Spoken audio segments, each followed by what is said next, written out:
শুভ সন্ধ্যা। গল্পকথা চ্যানেলে আপনাদের সকলকে জানাই সাদর আমন্ত্রণ। গল্পকথা অনামী কলমের একটি বিশ্বস্ত আড্ডা। এই আড্ডায় আজ থাকছে, যদিও তিনি অনামী নন, উত্তরের বিখ্যাত কবি ও লেখক শ্রী তপন দাসের লেখা ছোট গল্প সেতু। গল্পটি প্রকাশিত হয়েছিল একমুঠো রোদ সাহিত্য পত্রিকায়।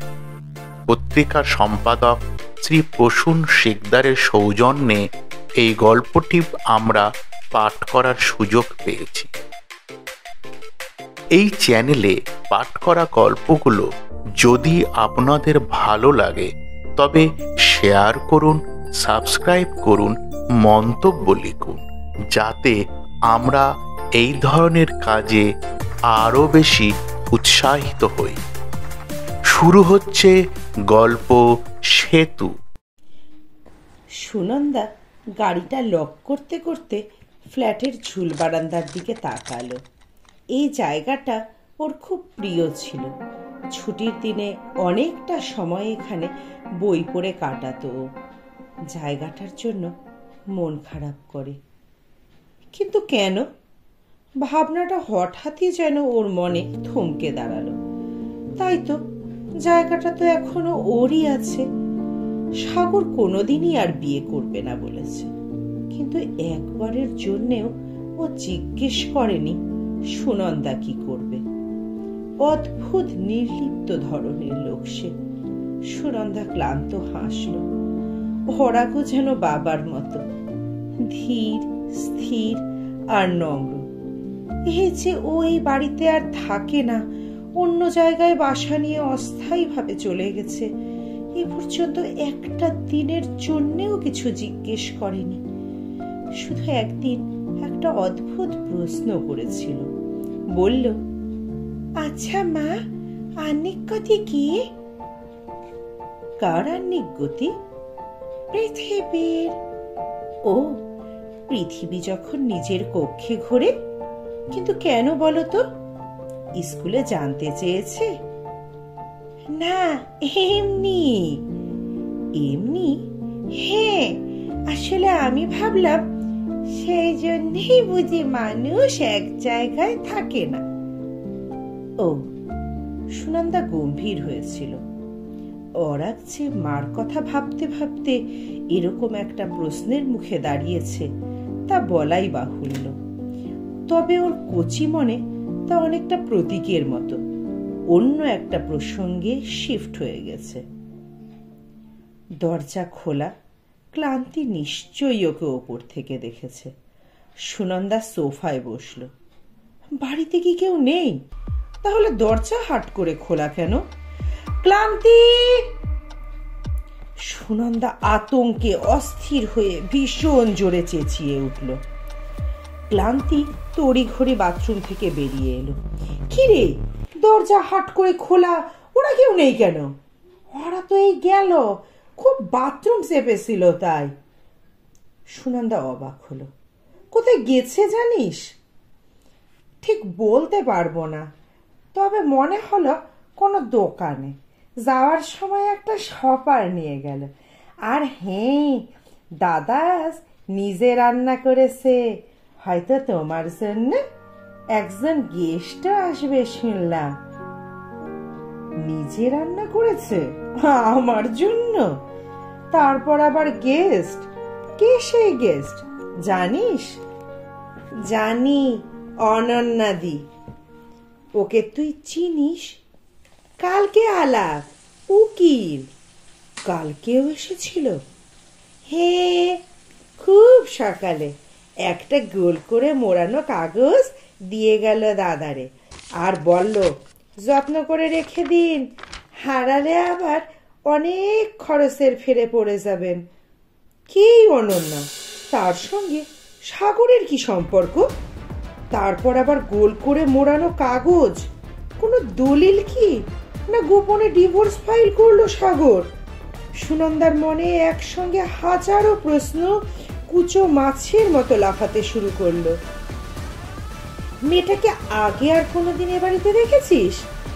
সুনন্দা উৎসুকভাবে ক্লান্তির দিকে তাকালো। না, থামো, আর একটু মনে করি। ঘরে ঢোক গিলে বলল, আরেকদিন দাদার আপিস যাওয়ার মুখে টাকা নিতে এসেছিল। টাকা?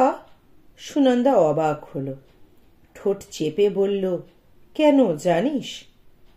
ক্লান্তি মাথা চুলকলো, বলল, সে আমি কি করে জানবো? জানবি না জানি, তবু টাকা নেওয়ার পরই অনন্যা কিছু বলল না? হাসল, খুব মিষ্টি হাসি। বলল, সুনন্দাদিকে দেখছি না যে। দাদা বলল, অত আর এখানে থাকে না, আলাদা বাসা নিয়েছে। অনন্যাদি বলল, ওমা, সে কি, কেন? দাদা বলল, জানি না, থাক না ও কথা, তুমি আবার এসো। একসঙ্গে এত কথা বলে ক্লান্ত হয়ে পড়ে বড় করে শ্বাস ছাড়ল ক্লান্তি। বলল, দাদাকে বলো না, কিন্তু ভীষণ রাগ করবে। সুনন্দা খুব অসহায় বোধ করল। মেয়েটা নিশ্চয়ই ওকে জানে, না হলে ওর কথা জিজ্ঞেস করত না। কে মেয়েটা? ক্লান্তি বলল, উকিল। কিন্তু অনন্যা নামের কোনো উকিলকে তো চেনে না। সাগরের সঙ্গে মেয়েটির মেলামেশা কেন? সুনন্দা ভাবতে ভাবতে খেই হারিয়ে ফেলল। ভাবল, কথাটা কি ওই সরাসরি সাগরের কাছে জানতে চাইবে? তখন রাগের মাথায় বাড়ি ছেড়ে চলে যাওয়ার জন্য ওর আফসোস হলো। হয়তো পুরোটাই বোকামি, ভণ্ডামি, শুধু রাগ দেখানোর জন্য একটা ভান। সেটা কি সাগর সিরিয়াসলি নিল? ও সাগরকে একটা ফোন করতে চাইল। পরে ভাবল, না থাক, সাগর তো আর পালিয়ে যাচ্ছে না, ধীরে সুস্থে জানতে চাইলেই হবে। ওর বাবার কথা মনে হলো। বাবা বলতেন, মানুষকে স্থির হবার জন্য সময় দিতে হয়, যা হবার তা তো হবেই, শুধু শুধু উতলা হয়ে কি লাভ? সাগর আর ওরা গেল। সাগরের হাতে বিরাট এক শপিং ব্যাগ। ঘরে ঢুকেই মাকে দেখে অরাগ আনন্দে হই হই শুরু করে দিল। সুনন্দা ছেলেকে কাছে টেনে নিয়ে কপালে চুমু খেলো। সাগর হাসি মুখে বলল, কতক্ষণ? জানতাম তুমি এসে হয়তো রাগ করবে, কিন্তু অরাগ নিজে উদ্যোগী হয়ে আমাকে টেনে নিয়ে গেল। সুনন্দা বুঝি একটু নরম হয়েছিল, বলল, কেন? ওর অনন্যা আন্টিকে খাওয়াবে বলে? অনন্যা কে নেমন্তন্ন করলো ওকে? তাই তো শুনলাম। ট্যাস, কে বললো তোমাকে? আকাশ থেকে জানলাম। তুমি আকাশেই থাকো, বুঝতে পারলাম ওই বোকা ক্লান্তিটা বলেছে। আর তুমি নাচতে শুরু করলে। আরে অনন্যা আমাদের সলিসিটরের মেয়ে। আমি তোমার আর অরাগের নামে কোম্পানির একটা প্রপার্টি উইল করব বলে ডেকেছিলাম। ভদ্রতা বশত ওকে ইনভাইট করেছি, ও আসবে নাকি? সুনন্দা রাগত চোখে ক্লান্তিকে দেখল, মুখে বলল, ওর আর দোষ কি? যা শুনেছে তাই বলেছে, ওকে কিন্তু তুমি বকবে না। ক্লান্তি হাঁপ ছেড়ে বাঁচল।